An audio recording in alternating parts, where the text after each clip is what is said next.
Water. Yeah. How are you? Good, good. Huh? How did you feel here in Mexico? I'm so glad to be back. I was here, I guess, in the 80s and 90s wrestling, and now I'm back as an actor. It's just fantastic. So when was the last time you came here? Oh gosh, I don't know. It's probably like 1989, 1990, something like that.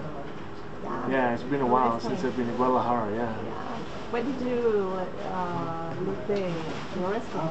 Huh? How did you leave the wrestling? How did I leave wrestling? I got offered roles to be in film, and it's being a pro wrestler was fantastic, but it's hard on the body. You know, you're in a different city every night, you're traveling everywhere, and then to be able to transition into the film, I was just so lucky and blessed to have that opportunity that I could do that, and it's worked out great ever since. So, yeah. That's great. Well, we have watching you in different movies. Your roles have been always in, scary movies or action movies. Right. It was a kind of comedy. There was one movie, and the name is 2010. Your Gunless? Oh, Gunless, yes, Gunless, yeah.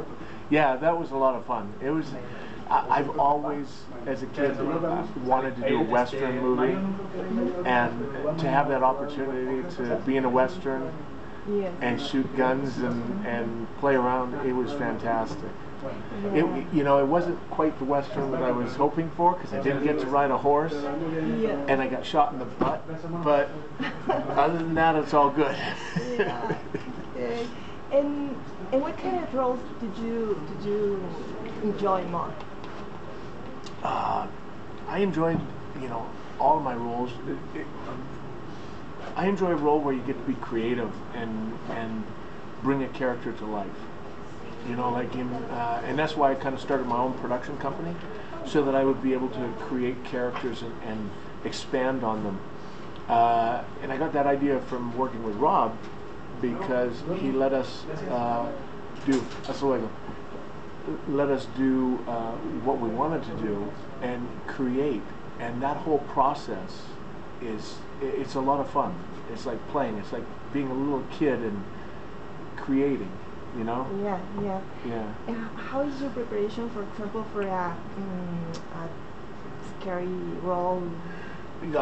For like the Halloweens? Yeah. For Halloween, I watched all the other Halloweens to see what the other actors did.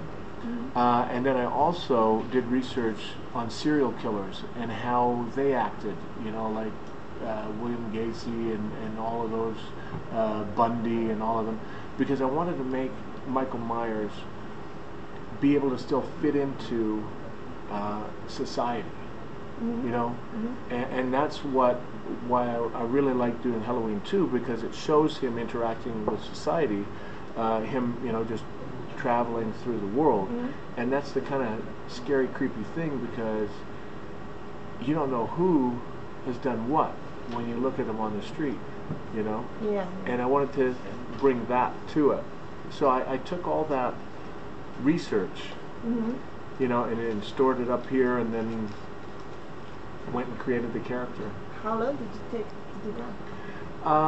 I had about a couple of months before each film, where I just think about it and figured out what I wanted to do. Like with the first Halloween, I wanted to, when Michael Myers is in the asylum, just the body posture, he's kind of beat down, he's trapped, he's like an animal in a cage, and then as he's getting ready to break out, he's developing more and becoming more like Michael Myers, and then when he finally gets the mask for the first time and puts it on, then you see the Michael Myers of old and how he becomes the killing machine. So it was kind of nice to be able to do that whole process. Yeah, because just with body movements. Yeah. It's a difficult role to change. Yeah. The the mind. Okay. Your new project. It's about what your new project? It's a supernatural thriller about a family that has to come together. Well, actually, a father and son that have to come together and overcome their odds. And Muse Watson, the killer from I Know What You Did Last Summer, plays my father. And we're reunited after a 20-year time period. We have to come together to bring the family together to overcome a vengeful ghost, which is it's kind of interesting. Yeah. Wow. When we will see this movie?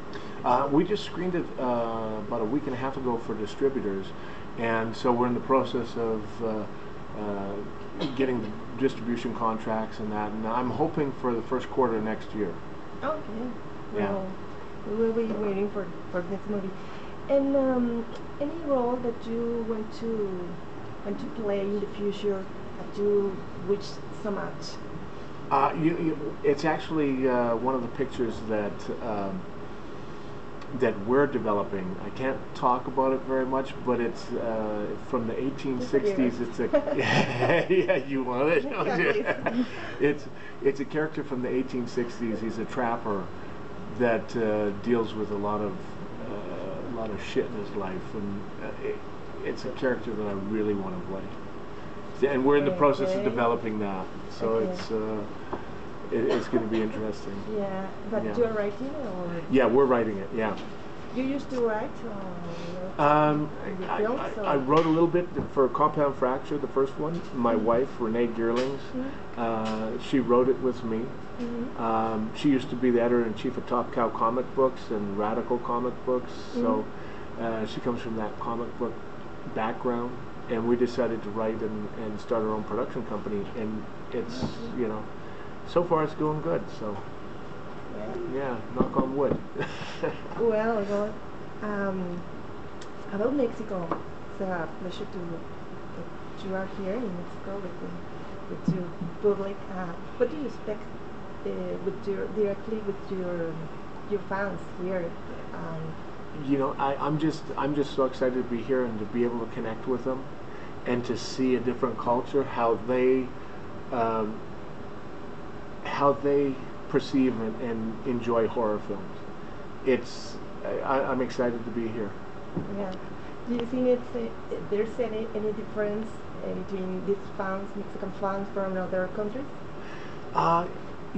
We'll see this weekend, but I think, you know, horror fans are horror fans. It is a film. They're films that translate worldwide. You know.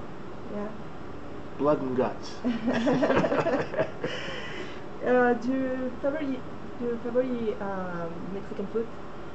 My favorite Mexican food. Oh. That's a hard question. Somebody help me here. Tacos. Tacos. Yeah. I'd say burritos, but you guys don't have burritos, right? Not too much. No. That's in America. That's in the north. Yeah. I'll say tacos. What?